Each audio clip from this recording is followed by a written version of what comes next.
ingin berbagi praktik baik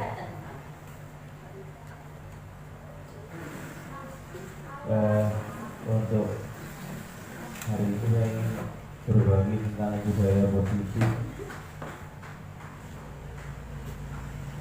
Yang pertama, saya umum menjelaskan tentang urgensi budaya positif di sekolah. Jadi budaya positif yang ada di sekolahan.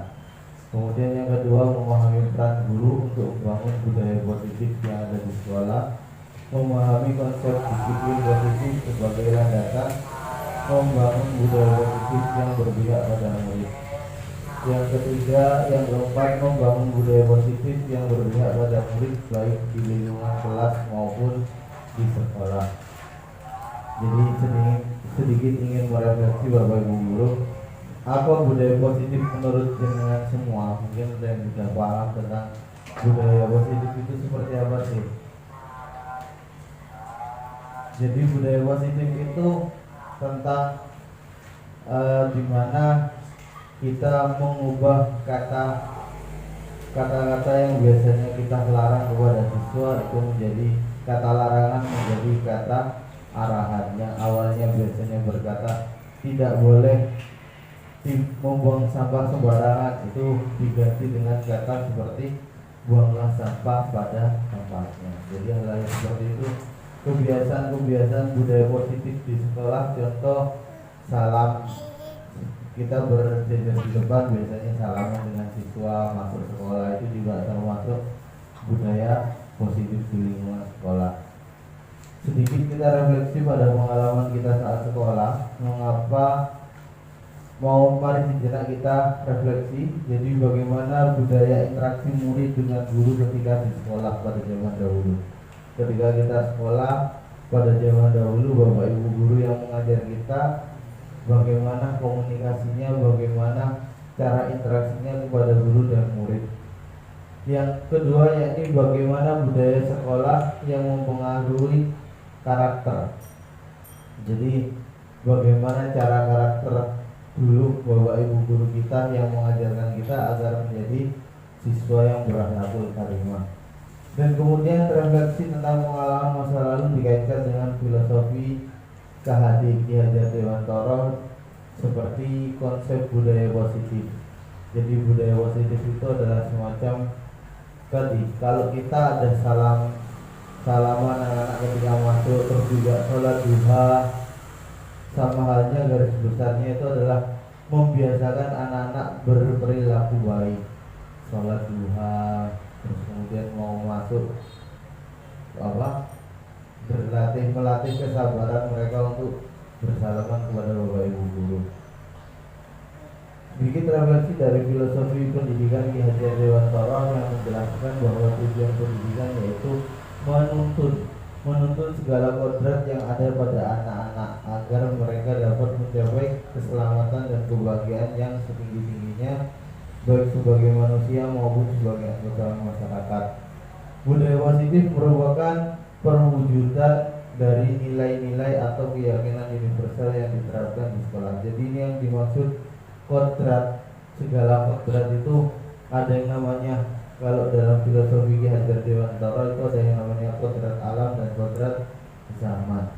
Yang namanya kodrat alam itu memang anak tidak bisa kita ubah, dalam artian mereka mengikuti kebiasaan mereka pada masa lalu. Kemudian kodrat zaman juga hampir sama, tidak jauh kodrat zaman. Kalau pada zaman dahulu kita A ya ikut A, B ya ikut B. Tapi kalau sekarang kita harus mengikuti karakter siswa yang sangat-sangat berbeda-beda. Jadi makanya ada yang namanya pembelajaran diferensiasi, yaitu pembelajaran yang berbeda pada murid. Maka dari itu kita biasakan pembudayaan itu biar nanti menyambung pada keberpihakan pada siswa. Lanjut, kita tujuan hari ini adalah tujuannya membangun budaya positif adalah menumbuhkan karakter anak. Nah, jadi anak-anak yang biasanya suka kegilaan atau bagaimana semenjak adanya kita melaksanakan sholat duha, terus kita menata alatnya, pembiasaan membaca doa di awal sebelum pelajaran, itu juga salah satu menumbuhkan karakter perubahan siswa yang signifikan. Yang kedua, yakni tujuan akhir dari disiplin adalah agar anak memahami perilaku mereka sendiri, mengambil inisiatif dan menjadi bertanggung jawab atas pilihan mereka, dan menghargai mereka sendiri dan orang lain. Ini nanti dari budaya positif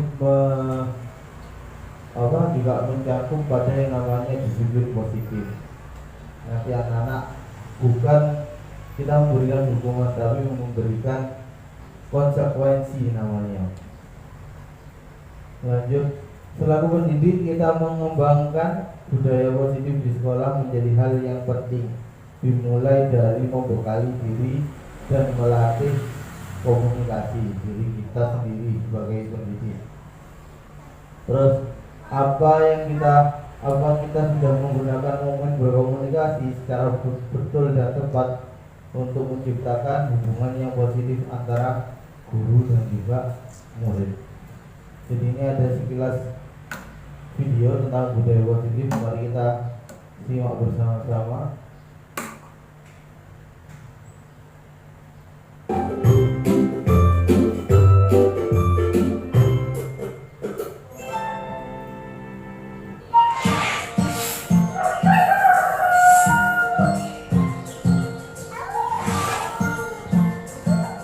Halo, Bapak Ibu calon guru penggerak.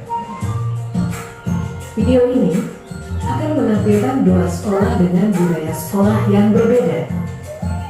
Perhatikan perilaku guru dan murid di kedua sekolah tersebut.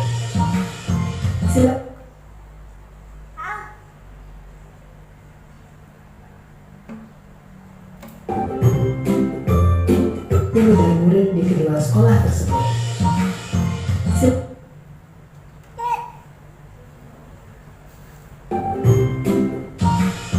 Silakan menonton dan merefleksikannya. Pagi anak-anak, besok sekolah kita akan mengadakan lomba kebersihan. Kita harus jadi juaranya ya. Besok kalian harus membawa semua alat kebersihan. Paham anak-anak? Tahu. Aku duluan yang pegang sapunya. Aku yang pakai dong berarti. Aku kan juga mau pakai supaya dapat pujian bu guru. Baik, Anda telah menyaksikan video budaya sekolah di sekolah A. Nah, sekarang Anda akan mengamati bagaimana budaya sekolah B. Amati perilaku guru dan murid di sekolah B. Selamat menyaksikan. Selamat pagi anak-anak. Agenda belajar kita pagi ini, kita akan keliling sekolah. Tugas kalian adalah mengamati kebersihan lingkungan di sekolah kita ya. Nanti sampaikan satu persatu di kelas.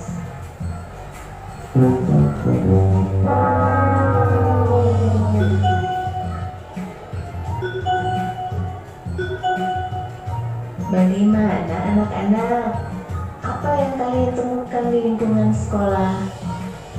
Ternyata sekolah kita kotor ya bu. Banyak sampah yang berserakan. Bagaimana ya solusinya? Bagaimana bila kita melakukan kerja bakti saja? Jangan buang sampah di jalan. Buang sampah itu di tong sampah. Oh iya, makasih udah diingatin ya.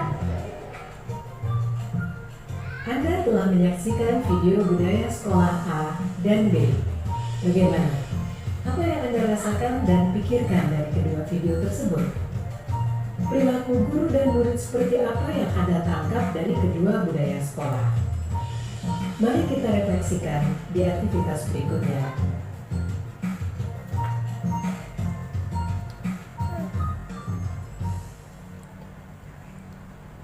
Oke, jadi itu tadi ada kedua guru dan siswa yang berbagai macam. Jadi mari kita sedikit diskusi Bapak Ibu.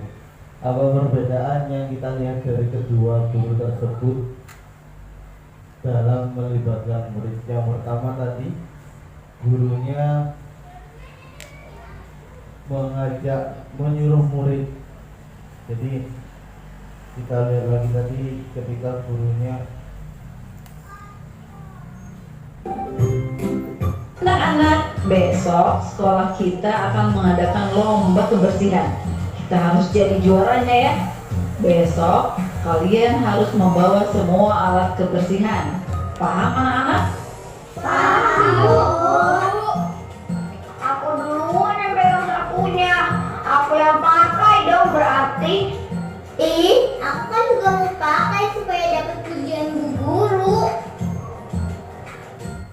itu pada contoh sekolahan. Jadi dia memberikan arahan pada siswanya, cuman penjelasannya kurang, jadi hingga siswanya berebut sapu tadi itu, Bu.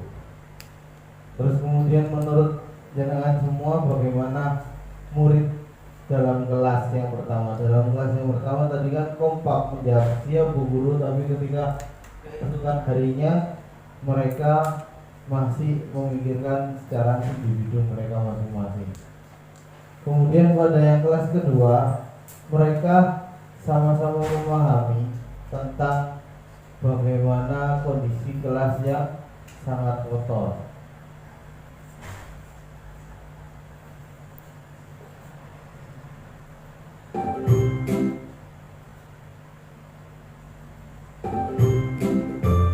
Selamat pagi anak-anak. Agenda belajar kita pagi ini, kita akan keliling sekolah. Tugas kalian adalah mengamati kebersihan lingkungan di sekolah kita ya. Nanti sampaikan satu persatu di kelas.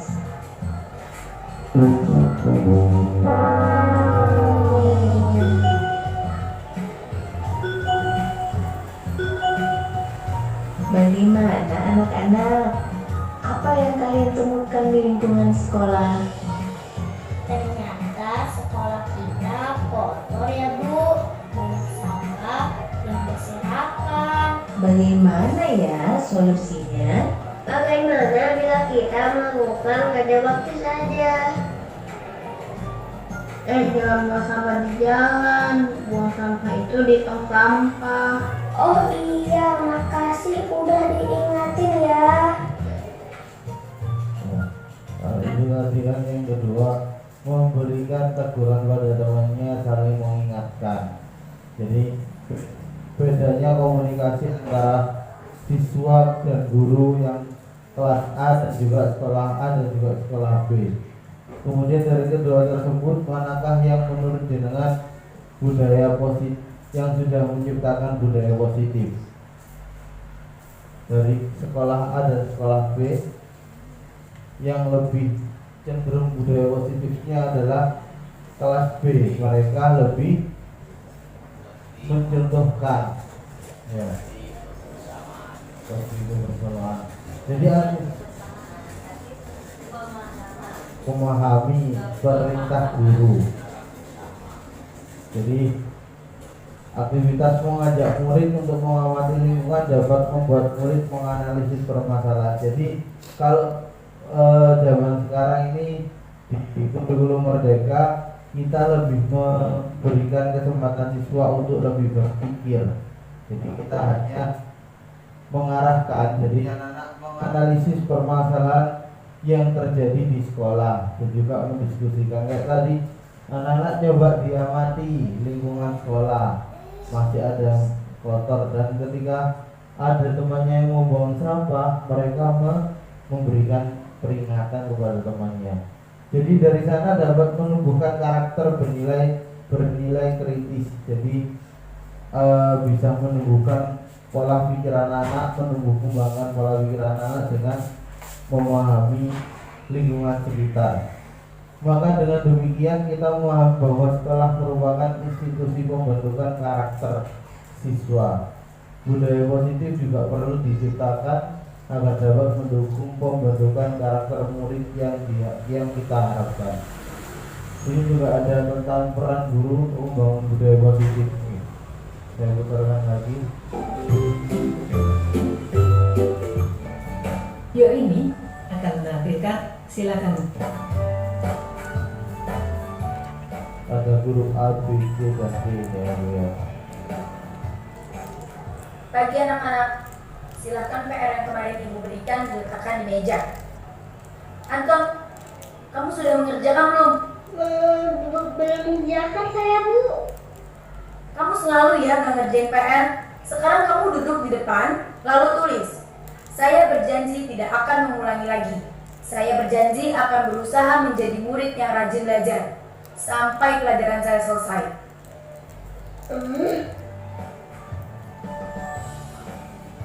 Jadi huruf A. Pagi anak-anak, hari ini ada tugas ya.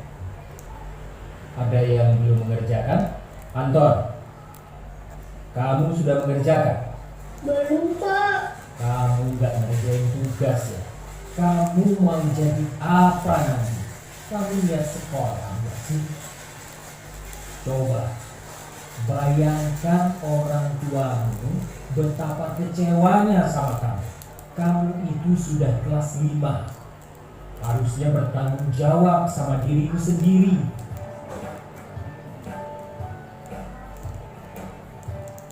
Maaf, Bu. Saya terlambat. Ya udah, nanti jangan diulangi lagi ya. Kalau kamu rajin, Ibu senang lihatnya. Ya, lain kali tepat waktu ya masuknya. Tos dulu dong. Kita kan teman. Wah, jadi kalau aku terlambat lagi, apa ya?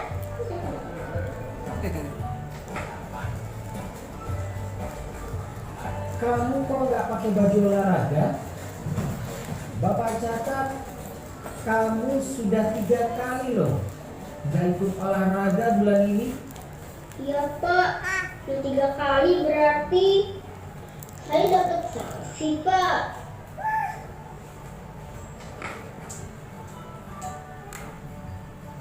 Ini, Bu. Saya mengumpulin tugas. Maaf ya, Bu. Saya terlambat mengumpulin tugas. Kenapa kamu terlambat mengumpulkan tugas? Iya, Bu. Saya kalau sore bantuin Ibu jaga warung. Gak sempat ngerjain tugas. Kira-kira nih, apa yang bisa kamu perbaiki supaya kamu bisa mengerjakan tugas tepat waktu? Coba, kapan biasanya kamu membantu ibu jualan? Tiap kadang sampai jam 8 malam, Bu.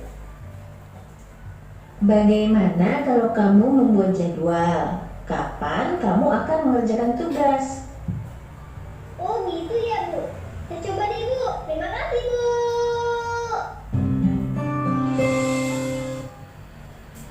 Itu dari ketiganya, keempatnya, kelima. Jadi ada guru satu yang melakukan tindakan tadi menghukum, ada yang menghukum. Jadi ini ada 5 posisi kontrol guru. Jadi ada penghukum, membuat rasa bersalah, teman, pengontrol, dan juga manajer. Terus tindakan yang tadi dilakukan adalah memarahi. Kalau menghukum itu tindakan yang dilakukan memarahi, terus memberikan hukuman. Kalau membuat merasa bersalah, diceramai, ingat orang tuamu, nah, gitu-gitu. Itu kadang anaknya sampai nangis, sampai merasa bersalah. Ada yang membuat pemakluman karena menganggap teman. Terus ada yang cuma hanya memantau, mengontrol, namanya itu hanya mencatat dan juga memantau saja. Dan yang kelima adalah manajer. Kita bertanya dan membuat kesepakatan. Nah, ini dari kelima kontrol guru ini menurut jenengan yang mana, Bapak Ibu? Yang tepat dan baik. Yang 5. Guru kelima, benar. Jadi manajer, kita memberikan pertanyaan, terus kemudian mereka menyepakati seperti apa. Jadi biar tidak diulangi kembali. Jadi kita melakukan perkataannya. Kalau menghukum tuh,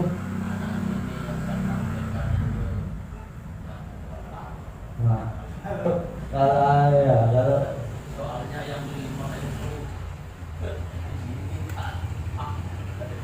bukan penyadaran sebenarnya kalau memanajerkan. Jadi ini ada tindak posisinya ketika melakukan perkataan. Jadi kita tanyakan apa sebenarnya harapanmu, seperti itu. Terus kemudian akibatnya, akibat kalau kita melakukan penghukuman tuh murid tidak peduli dengan gurunya atau tugas sekolahnya, itu nanti efeknya.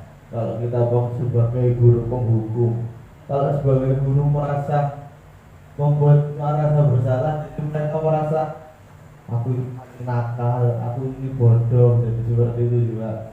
Ini adalah salah satu efek atau akibat dari kelima kontrol guru. Terus pola perilaku juga menjadi efek juga. Kalau kita menjadi terlalu dekat, menjadi teman, lah anak itu menjadi lemah, tergantung, cenderung menunggu. Jadi mereka, oh gampang kok Kak bisa ini berarti aku, karena guru saya adalah juga teman. Jadi juga terlalu dekat gak baik, terlalu sebagai penghukum juga kurang baik. Kemudian motivasi yang berkembang, jadi memberikan motivasi ekstrinsik, jadi di mana anak itu merasa terkucilkan, jadi anak itu akhirnya. Jadi dari kelima kontrol ini mungkin kita bisa mencoba untuk melakukan kontrol guru sebagai manajer. Jadi kita mungkin sedikit refleksi ya, yuk. Apakah kita selama ini mengajar menggunakan kontrol yang mana? Sebenarnya itu semua sudah diadakan, cuma karena nasi itu masih diharapkan dengan dia. Artinya kalau di sini yang tepat itu yang nomor 1 Sebagai penghukum ya, kebutuhan siswanya. Makanya itu kalau kita melakukan penghukum itu anak-anak nanti efeknya seperti apa juga itu kan memang Pak. Jadi kalau manajerial itu memang anak-anak di sini diajak berpikir itu kurang, kamu salahmu apa ya salahmu gitu kadang-kadang. Nah, jadi ini maksud saya itu satu kelas juga kita jadi makanya diajak aplikasi kayak teman tadi, ada juga yang dikasih model pengajar, ada yang juga harus dihukum kayak jadi sesuai dengan kebutuhannya anak-anak bagaimana supaya berkembang, bagaimana itu ada yang dianggap berapa lama. nah, jadi mungkin kedepannya mungkin bisa melakukan kontrol sesuai kebutuhan siswanya masing-masing. Jadi kalau siswanya perlu dikerasi gitu ya Pak. Coba sekarang kalau udah percaya tes saja pada OSIS. Ya itu kalau bilang praktek lagi di lapangan itu memang sulit. OSIS itu saya izinin, saya lulus, begitu sudah semua. Atau saya arahkan. Terus kemudian kita guru perlu berperan pada posisi yang kontrol manajer itu tadi ya sebenarnya Bapak Ibu, yang bertanya dan membuat kesepakatan. Makanya nanti akan ada kesepakatan kelas di masing-masing kelas. Jadi bila murid tersebut kita ajak membuat kesepakatan kelas dan melakukan kesalahan atau pelanggaran, bukan menuduh, memberi hukuman dan membiarkan murid melakukan kesalahan dan pelanggaran. Jadi dia harus memikirkan sendiri bahwa dia salah. Oh, berarti saya salah ya. Ini contoh kecil dalam suatu masalah ketika ada anak. Contoh, dia biasanya yang berkelompok kurang baik, mereka gak gelem, yang kurang pintar itu tidak mau anak yang pintar mau berkelompok dengan yang kurang pintar. Jadi merasa ingin kelompoknya yang paling menang. Nah itu mereka harus diberikan kesadaran diri. mengajarkan mereka dengan menggiring opini perlahan-lahan pada siswa tersebut. Terus kemudian pendidik sebagai pamong, yaitu menuntun atau memberikan tuntunan agar anak dapat menemukan kemerdekaannya dalam belajar. Anak diberi kebebasan, namun perlu dituntun dan diarahkan agar anak tidak kehilangan arah dan membahayakan. Jadi kalau tadi anak yang nggak mau berkelompok dengan yang kurang pintar itu kan ada kamu kak Beiki bu, kak mau kak Beiki pak. Lah itu kita arahkan perlahan. Jadi kalau nggak sama ini siapa anak yang membantu mengarahkannya. Jadi seperti itu. Oke. Terus kemudian pada kesempatan lain guru juga dapat berperan sebagai teman, berinteraksi agar dapat memahami murid dan membangun kedekatan satu sama lain. Jadi kelima kontrol guru sebenarnya memang dibutuhkan ketika mereka ada masalah dengan temannya, ada masalah dengan apa, kita perlu menjadi kontrol guru sebagai posisi guru sebagai teman. Jadi menanyakan kenapa kesulitannya, tapi tidak bisa dengan melakukan segala posisi kita sebagai temannya. Kok nanti anaknya bisa langka, bisa kurang ajar pada gurunya. Tidak ada batasan dari guru dan siswa. Kemudian disiplin dan hukuman. Jadi mungkin tadi pada video posisi kontrol guru tadi ada yang menghukum, ada yang memarahi, ada yang disuruh menulis, ada yang dibiarkan, ada yang diberi dispensasi, ada yang diarahkan. Lah, ketika seringkali memandang bahwa hukuman adalah bentuk yang sama dengan proses pendisiplinan itu dan memberikan hukuman sebagai salah satu langkah dalam proses disiplin murid, padahal disiplin dan hukuman memiliki arti yang berbeda dan memberikan efek yang sangat berbeda dalam pembentukan diri murid. Jadi kadang murid pula dihukum sama kayak anak, kalau di rumah sudah terbiasa kita pukul, itu anaknya akhirnya kebal ya. Itu mungkin bisa perlahan-lahan kita ganti dengan dikasih tahu kesepakatan. Jadi kita lanjut kepada tujuan disiplin dan hukuman. Tujuan kita memberikan disiplin mengajarkan murid tentang kontrol dan kepercayaan diri dengan berfokus pada apa yang mau mereka pelajari. Jadi mereka berikan pemahaman murid supaya paham bahwa kalau dia salah. Terus kemudian hukuman mengendalikan perilaku murid.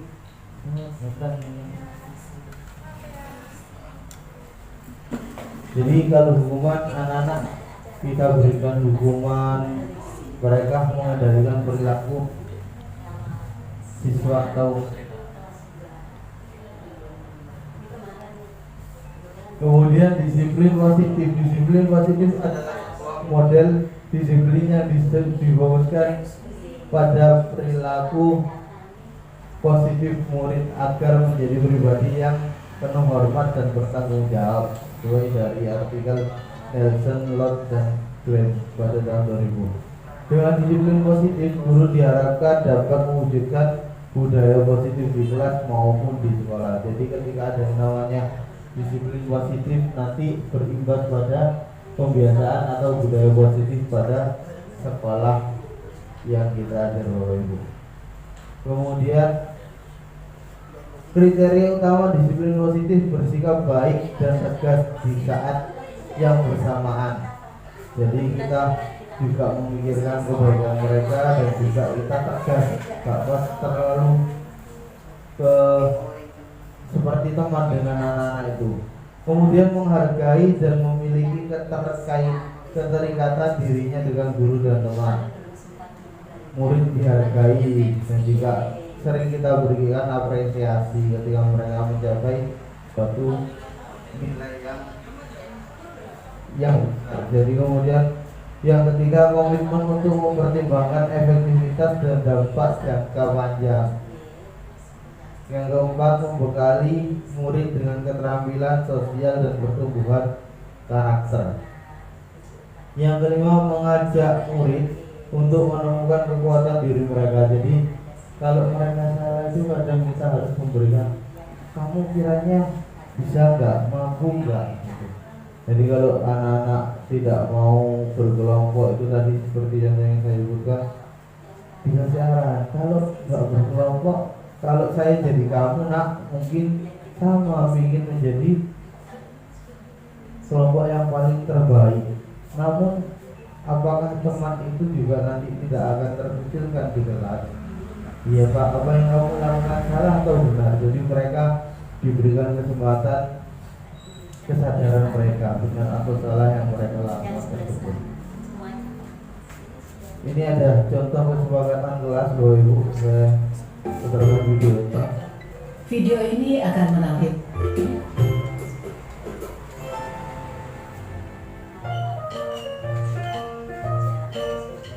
Halo, Bapak Ibu calon guru penggerak.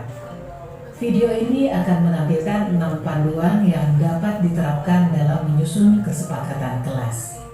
Mari kita simak bersama.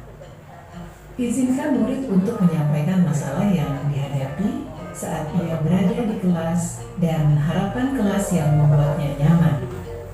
Hal ini bisa dilakukan secara individu, berkelompok, atau dari survei kelas. Seperti apa kelas impianmu? Ceritakan kelas impianmu. Bagaimana kondisi kelas, teman-temanmu, dan guru impianmu? Kelas yang baru. Bertanyalah harapan tentang kelas. Apa yang murid harapkan tentang kondisi kelas, tentang gurunya, dan teman-teman kelas. Kemudian tulis hasil diskusi tersebut di papan atau dalam poster. Hal ini memberi kesempatan murid dilibatkan dalam mengatur kelas. Cara ini menjadi lebih efektif dibandingkan hanya memberitahukan hal apa saja yang dilarang dilakukan. Menurut kalian, apa yang harus kita semua lakukan untuk mencapai kelas impian kita? Lakukan diskusi untuk mendapatkan umpan balik dari murid. Perjelas tentang kesepakatan kelas. Penting jika kesepakatan kelas berisi aturan yang murid percaya dan bisa dilakukan, baik sebagai individu maupun dalam kelompok. Pastikan bahwa semua daftar memang diperlukan dalam proses belajar mengajar. Jika ada yang terlewati, pandu murid untuk menambahkan tujuan lain yang terlupakan atau menghapus tujuan yang tidak utama. Buatlah poster atau tabel yang menampilkan kesepakatan kelas yang disetujui di akhir. Kesepakatan kelas dibuat dapat berupa panduan tingkah laku berupa kata yang positif. Misalnya, jangan berlari berubah menjadi berjalan dengan hati-hati. Hindari kata jangan dan dilarang. Pada poin pertama, murid sepakat saling mendengarkan antara guru dan murid. Guru bisa menuliskan berupa gambaran tingkah laku yang diharapkan dari kesepakatan. Misalnya, kami guru dan murid yang saling menyayangi. Buatlah penekanan pada sifat positif dalam kesepakatan kelas tersebut, yaitu saling menyayangi. Pada poin kedua, murid sepakat. Murid aktif dan semangat saat belajar. Guru bisa menuliskan berupa gambaran tingkah laku yang diharapkan dari kesepakatan. Misalnya, kami murid yang semangat belajar.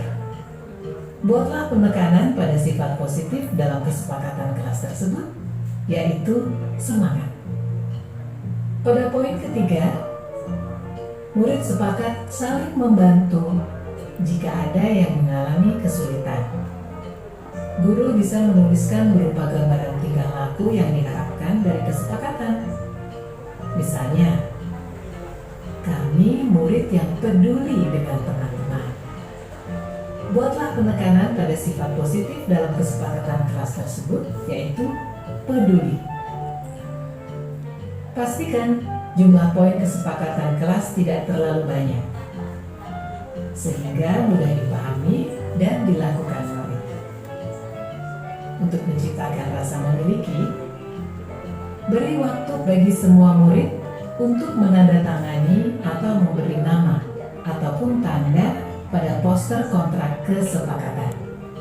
Guru juga perlu memberikan tanda tangan. Letakkan poster kontrak kesepakatan di bagian kelas yang terlihat oleh semua murid dan guru. Perhatikan umur perkembangan murid. Untuk murid PAUD, bisa memberikan cap tangan untuk tanda menyepakati kesepakatan kelas. Lakukan refleksi secara rutin terkait kontrak kesepakatan kelas yang sudah disusun. Tanyakan siswa terkait perkembangan penerapan aturan dan tentukan apakah ada hal yang perlu diubah atau diperbaiki. Apakah kesepakatan kelas ini sudah bisa dilakukan? Sudah Bu, tapi kadang masih ada yang suka ngobrol. Ayo kita diskusikan lagi mengapa hal ini sulit dilakukan. Baik Bu. Lakukan proses ini terutama saat pertama, awal tahun ajaran baru. Kedua, saat ada murid yang melakukan hal yang tidak sesuai kesepakatan. Ketiga, sebelum menjalankan aktivitas baru. Keempat, ketika awal masuk sekolah setelah libur panjang. Proses ini tidak akan pernah berhenti dan akan selalu dikembangkan.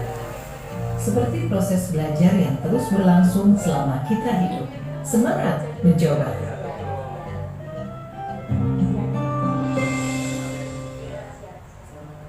Oke, itu tadi sekilas tentang video anak-anak membuat kesepakatan kelas di kelas geologi.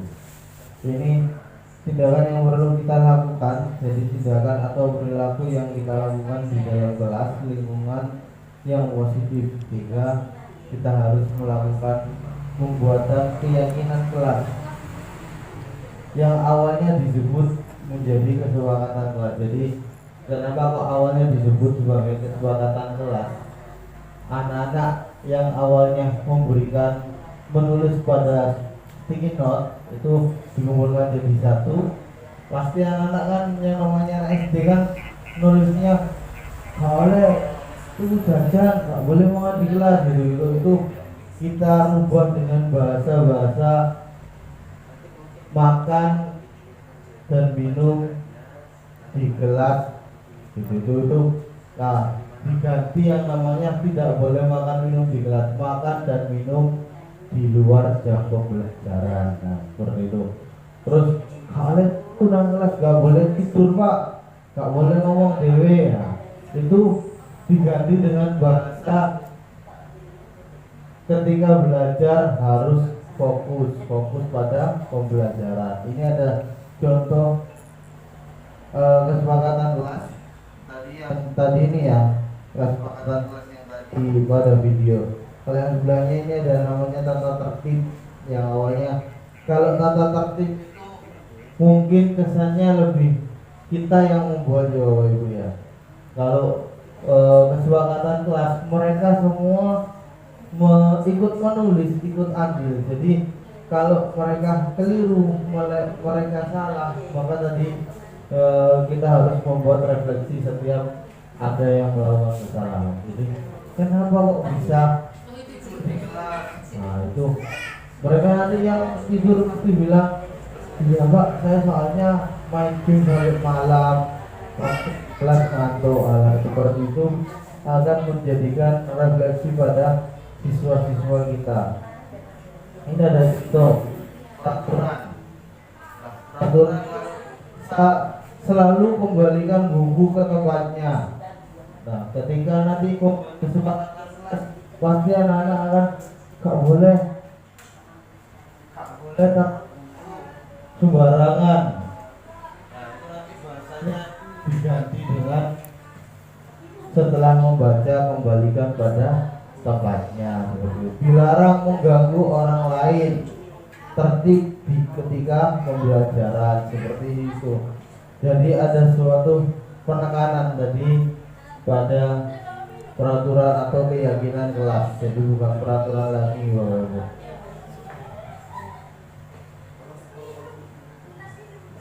Terus selanjutnya untuk menciptakan visi sekolah untuk membangun budaya positif itu yang mulai dari penciptaan lingkungan belajar yang ramah murid. Kalau ada budaya positif sekolah itu yang awalnya tercipta dari kedisiplinan siswa.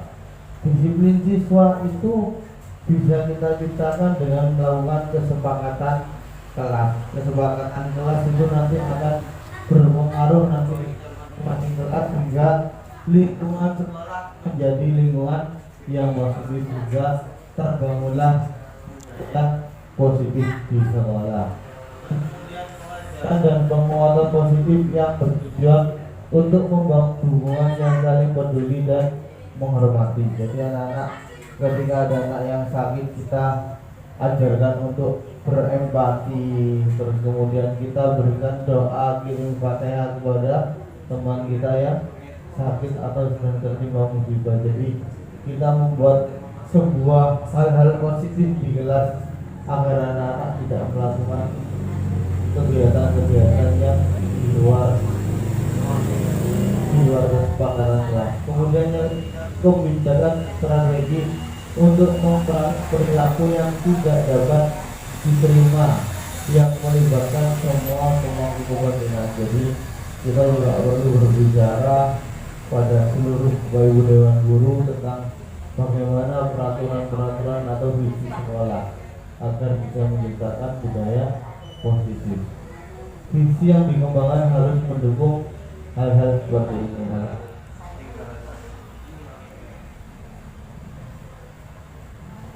Baik Bapak Ibu, kesimpulan pada hari ini adalah membentuk budaya sekolah dengan berfokus pada kebutuhan murid dan pertumbuhan karakter positif bukanlah hal yang mudah. Buah dari kerja keras ini dapat terlihat ketika kita menyadari bahwa murid kita telah bertumbuh menjadi seorang dewasa yang sukses di pekerjaan, kehidupan dan relasinya dengan orang lain, dengan karakter yang memiliki integritas tinggi, bertanggung jawab, dapat diandalkan, berbudi pekerti luhur dan bermanfaat bagi lingkungan dan negara. Ketika nanti di kelas kemungkinan mungkin kita bisa praktekkan di tahun ajaran baru, kita bisa mempraktekkan pada pembelajaran yang akan datang. Itu nanti anak bisa kita lakukan pada awal-awalnya, kita lakukan kesepakatan kelas yang namanya anak bersepakat melakukan diskusi bersama bagaimana sih cara kita agar anak biar tidak gaduh, biar tidak ramai. Hal-hal itu mungkin anak-anak bisa perlahan memberikan pengaruh disiplin positif di kelas.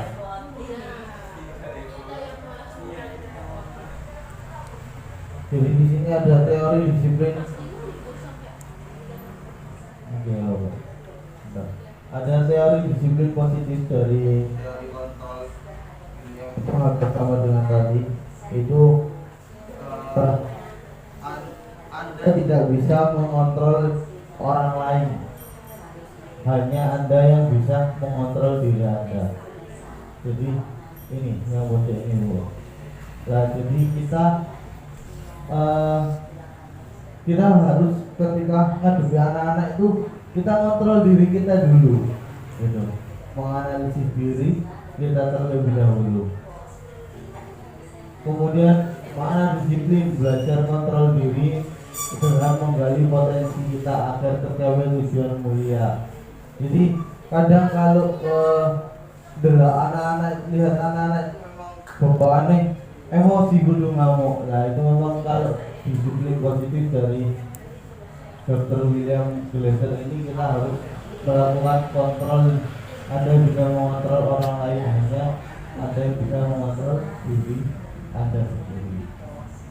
Kemudian semua perilaku itu juga teori motivasi, kita berikan motivasi untuk menghukum.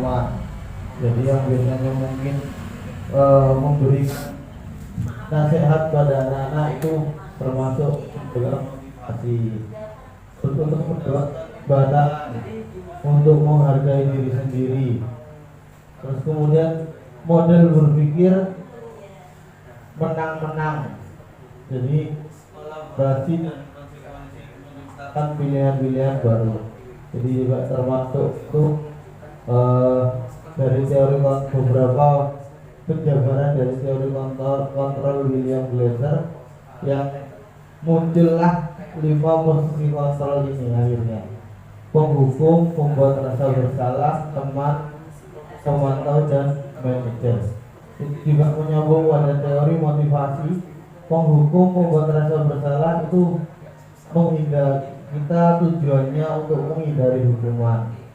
Terus kemudian teman, memantau itu kita, kalau teman biasanya anak-anak itu, ayo kalau kamu tepat waktu nanti akan saya berikan hadiah. Nah itu jangan sekali. Kadang memang niat kita baik, tapi akhirnya itu menjadi sebuah kebiasaan. Jadi aku tak ngerek oleh duit atau ibu guru gitu.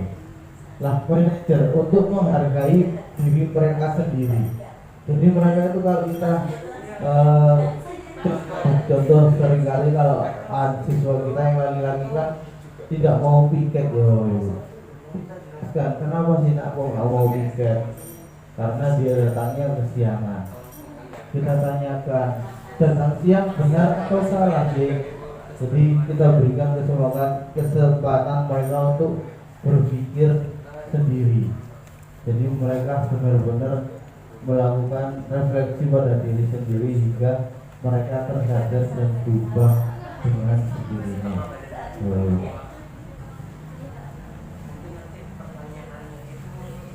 Lah ini salah satu stimulus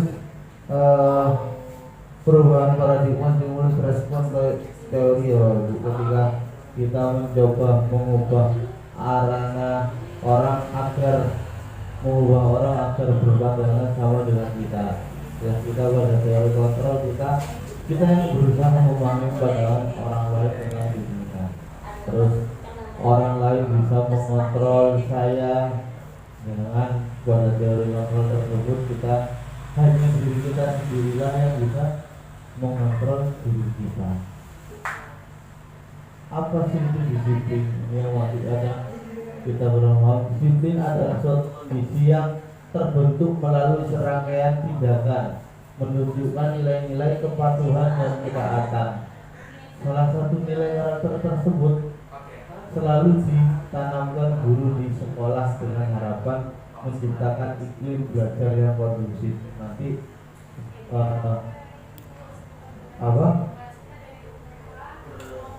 nyambung pada yang namanya budaya positif ketika kita sudah bisa menerapkan disiplin positif. Disiplin positif penerapannya ini adalah disiplin yang mengajarkan anak bertanggung jawab dan menumbuhkan kesadaran diri berdasarkan nilai-nilai kebajikan yang tadi itu. Lebih ke arah disiplin diri yang dapat mengontrol diri dalam melakukan segala tindakan, memahami dan menyadari berdasarkan motivasi internal, bukan paksaan, pujian atau hukuman. Jadi kita memberikan anak-anak, ada yang namanya nanti segitiga restitusi Bapak Ibu. Segitiga restitusi itu kita memberikan, memahamkan anak-anak bahwa yang dilakukan itu salah, kemudian menyadarkan hingga mereka termotivasi secara diri sendiri untuk berubah menjadi yang lebih baik lagi. Nah ini nilai-nilai kebajikan yang universal, kebijakan mandiri, bernalar kritis, berkebinekaan global bagi pada umumnya. Jadi motivasi perilaku manusia untuk menghindari ketidaknyamanan, ketika adanya hukuman, mendapat imbalan ketika dapat penghargaan, menghargai diri sendiri dengan nilai-nilai dalam budaya. Nah ini kecil ya, terlalu kecil. Jadi ada yang namanya konsekuensi doang. Ini konsekuensi sesuatu harus terjadi. Jadi restitusinya merupakan pilihan mereka sendiri yang telah mereka lakukan.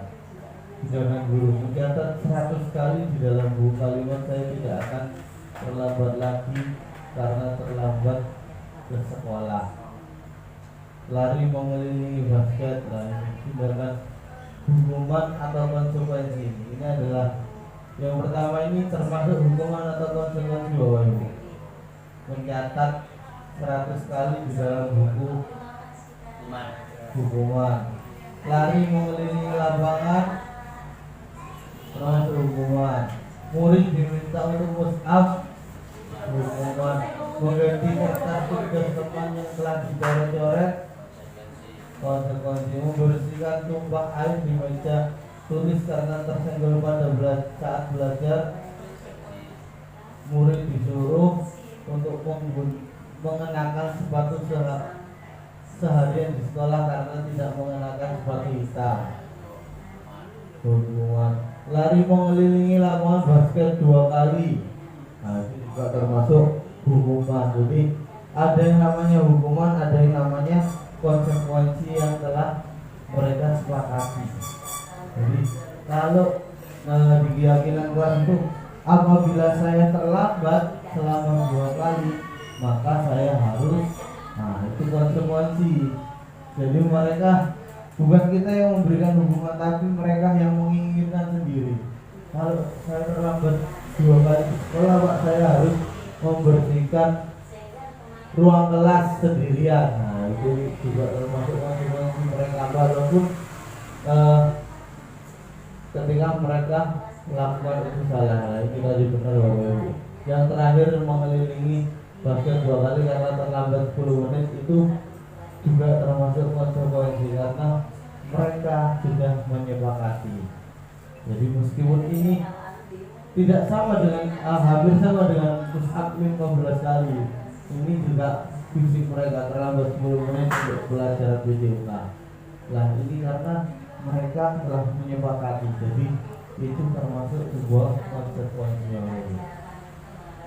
Keyakinan kelas mengawal keyakinan kelas tidak peraturan kelas saja, karena keyakinan kelas dibuat berdasarkan kesepakatan guru, siswa, dan bersifat universal. Peraturan dibuat oleh guru dan bersifat satu arah kalau peraturan itu. Penghitungan keyakinan akurat.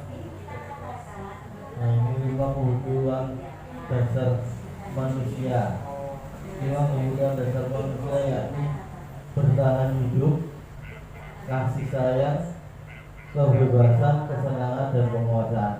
Jadi anak-anak itu kan pingin dengan kasih sayang, pingin mereka merasakan kebebasan, pingin mereka merasakan kesenangan, dan mereka juga harus akan penguasaan. Ini tadi 5 posisi kontrol dulu yang membuat rasa bersalah, memakai.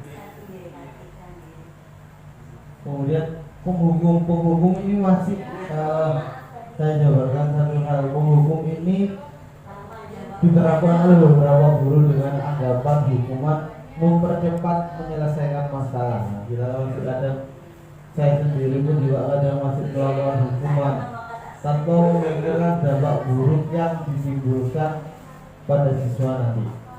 Jadi seorang penghukum biasanya melontarkan pertanyaan-pertanyaan menyakiti disertai gestur menunjuk, duding, sehingga melotot kepada siswa kita. Ini adalah sebuah bentuk penghukum. Kemudian membuat rasa bersalah. Pada posisi ini guru akan berkata lebih lembut. Anak, kamu kalau seperti ini, apa nggak kasihan orang tua? Nah, itu adalah sebuah membuat rasa bersalah hingga anaknya itu iya itu aku akhirnya dia menangis dan mereka merasa bersalah hingga murid dengan perasaan tertekan seperti ini tiba-tiba dapat meletus amarahnya, bisa marah-marah ngamuk seperti itu. Jadi kadang anak-anak itu juga bisa emosi karena sering dipadai nangis gitu, kita berikan arahan-arahan seperti itu. Kemudian teman, posisi teman, nah posisi teman kontrol guru ini pada posisi teman tidak akan menyakiti murid, namun tetap berupaya mengontrol melalui persuasi. Jadi guru akan bersikap akrab, berkata ramah, namun akan menjadikan siswa menjadi tidak ada jarak antara guru dan murid. Hal ini yang dapat dibuktikan yakni murid akan berlaku baik hanya kepada guru tertentu dan akan berlaku semaunya jika bersama guru lain. Nah kadang-kadang guru semisal sudah dekat dengan Bu Irma, ya nanti ke guru-guru yang lainnya itu cuman kepada guru yang merasa teman dengan dia akan merasa lebih menghormati, tapi efeknya kepada guru lain akan tidak menghargai sakar PDW nanti. Nah ini memantau atau posisi mengawasi. Ketika mengawasi atau memantau, guru hanya bertanggung jawab atas perilaku murid-murid yang diawasi. Jadi hanya mengawasi murid-muridnya saja, yaitu misal kelas 5 ya kelas 5 saja. Itu kadang juga kurang baik posisi memantau berdasarkan peraturan dan konsekuensi yang sudah disepakati dengan menggunakan sanksi atau konsekuensi. Itu imbasnya nanti Bapak Ibu, akibat dari posisi kontrol ini murid memahami sanksi yang harus dijalankan karena telah melanggar salah suatu tata tertib peraturan sekolah. Jadi Pak boleh ini bakal ini kok tak apa lah dijalani saja. Nah itu mereka akan lebih meremehkan karena harus paham kok aku ini bakal diberikan kok lah.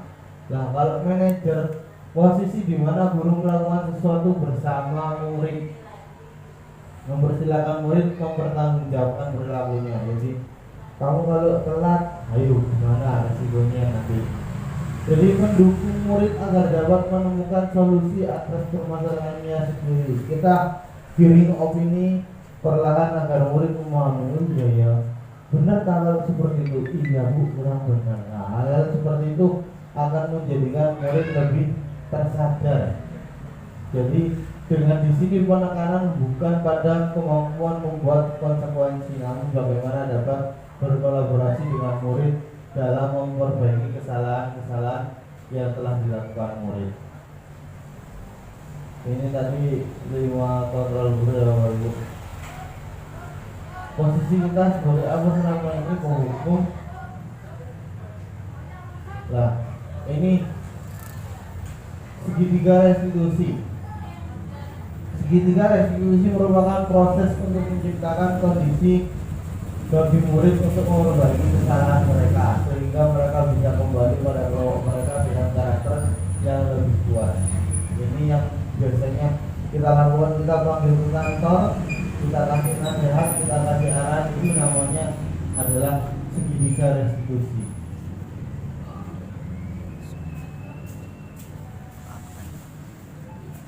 Nah, segitiga restitusi ini adalah pertama menstabilkan identitas siswa.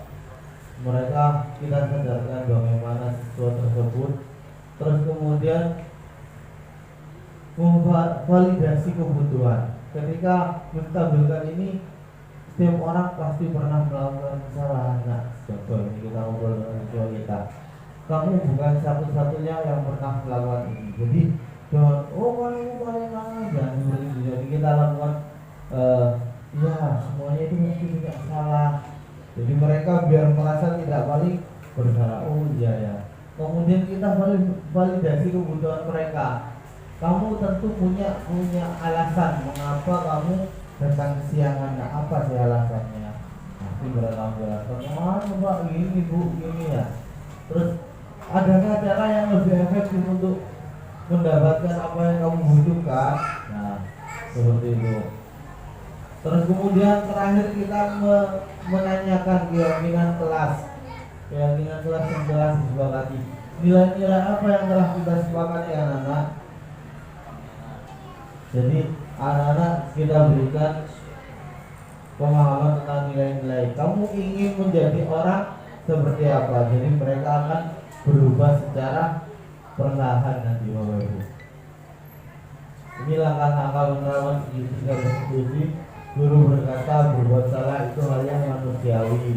Tidak ada ini contoh kata-katanya ketika menstabilkan identitas. Tidak ada manusia sempurna. Bapak Ibu juga buat salah. Terus ketika memvalidasi kita bisa pertanyaan seperti ini. Apa yang penting bagi kamu? Kamu pasti punya alasan mengapa melakukan hal tersebut. Yang terakhir adalah kita melakukan menanyakan keyakinan mereka. Apa nilai yang kita percaya di kelas? Keyakinan kelas yang sudah kita sepakati itu seperti apa anak-anak? Nah, itu mereka akan perlahan secara otomatis sadar, oh iya aku sudah menyepakati seperti ini di kelas, jadi saya tidak boleh melakukan hal itu atau melanggar hal tersebut. Nah itu tentang segitiga restitusi. Ini namanya segitiga restitusi. Kita usahakan yang contoh pengumuman.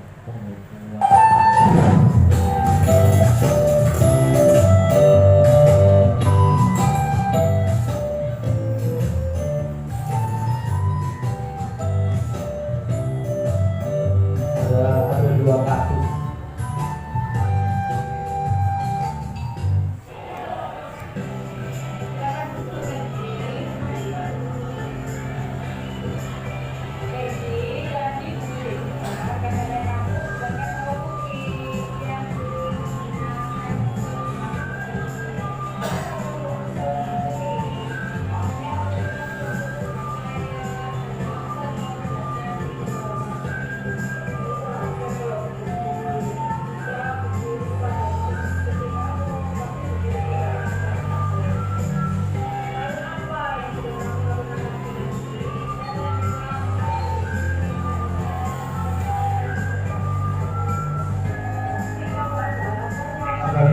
Selanjutnya boleh saya ceritakan.